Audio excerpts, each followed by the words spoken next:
എല്ലാവർക്കും നമസ്കാരം. മറ്റൊരു അനുഭവത്തിലേക്ക് കടക്കുകയാണ്. വേഗം തന്നെ ഇൻട്രൊഡക്ഷനൊന്നും ഇല്ലാതെ കാര്യങ്ങളിലേക്ക് കടക്കാം. പ്രിയപ്പെട്ട ശ്രീകാന്ത് സാർ, ഞാൻ ത്രിമധുരത്തിലെ ഒരു അംഗമാണ്. എനിക്കൊരു കൃഷ്ണാനുഭവം പറയാനുണ്ട്. എൻ്റെ സഹോദരിയുടെ മകന് കടബാധ്യതയും കുറഞ്ഞ വരുമാനമുള്ള ഒരു ജോലിയായിരുന്നു. അവൻ്റെ വീടിൻ്റെ അടുത്ത് ഒരു ശ്രീകൃഷ്ണ ക്ഷേത്രം ഉണ്ട് കേട്ടോ. അത്ര വലിയ കൃഷ്ണഭക്തനല്ലെങ്കിലും ഇടയ്ക്ക് പോകാറൊക്കെ ഉണ്ട്. അവൻ വളരെയധികം വിഷമത്തിലായിരുന്നു. അങ്ങനെ ഇരിക്കെ 2024 ഗുരുവായൂർ ഏകാദശി എത്താറായി. ഒരു ദിവസം അവൻ എൻ്റെ വീട്ടിൽ വന്നപ്പോൾ അവൻ്റെ വിഷമം കേട്ട് ഞാൻ പറഞ്ഞു, നീ ഒരു കാര്യം ചെയ്യ്, ഗുരുവായൂരപ്പൻ്റെ അടുത്ത് നിന്റെ വിഷമം പറഞ്ഞ് ഏകാദശി തൊഴാൻ പോവാം, എല്ലാം ഗുരുവായൂരപ്പൻ മാറ്റിത്തരുമെന്ന്.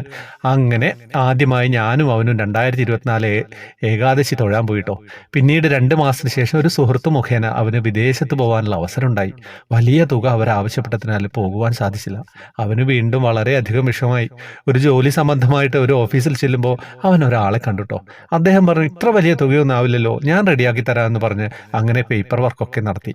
അങ്ങനെ ഇരിക്കെ 2025 ഏകാദശി വന്നു. അവനോട് ഞാൻ പറഞ്ഞു, നമുക്ക് ഏകാദശി തൊഴാൻ പോവാമെന്ന്.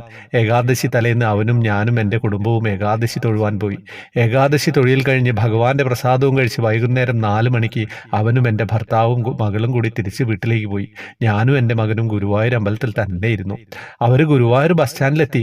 അപ്പോൾ അവനെ എന്നെ വിളിച്ചു, ചിറ്റേ, എനിക്ക് വിദേശത്തേക്ക് പോകാനുള്ള വിസയും പ്ലെയിൻ ടിക്കറ്റും പോകുന്നതിനുള്ള ഡേറ്റും വന്നു എന്ന്. സന്തോഷം കൊണ്ട് ഭഗവാനോട് ഞാൻ 100,000 നന്ദി പറഞ്ഞു. ഗുരുവായൂരപ്പൻ്റെ അനുഗ്രഹം കൊണ്ട് ആദ്യം പറഞ്ഞ തുകയുടെ പകുതിയിൽ താഴെ തുക മാത്രമേ ആയുള്ളൂ. ഇപ്പോൾ അവന് നല്ലൊരു ജോലിയും താമസ സ്ഥലവും ലഭിച്ചു. ഗുരുവായൂരപ്പന് 100,000 നന്ദി. ഗുരുവായൂരിൽ വെച്ചിട്ട് ആ ഒരു അറിയിപ്പ് ഉണ്ടാവുക.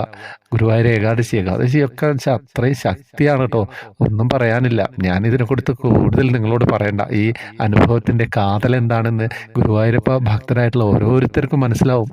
വേറെ ഒന്നും പറയാനില്ല. വാട്സപ്പ് ഗ്രൂപ്പിലേക്ക് വരാം, ജോയിൻ ബട്ടണിലൂടെ വരണം. വേറെ വിശേഷങ്ങളൊന്നും ഇല്ലാന്ന് വിചാരിക്കുന്നു. എല്ലാവരിലേക്ക് എത്തിക്കണം കേട്ടോ. നിങ്ങൾ ഷെയർ ചെയ്യാനൊരു മടി കാണിക്കുന്നുണ്ടോ എന്നൊരു സംശയം. ഹരേ കൃഷ്ണ.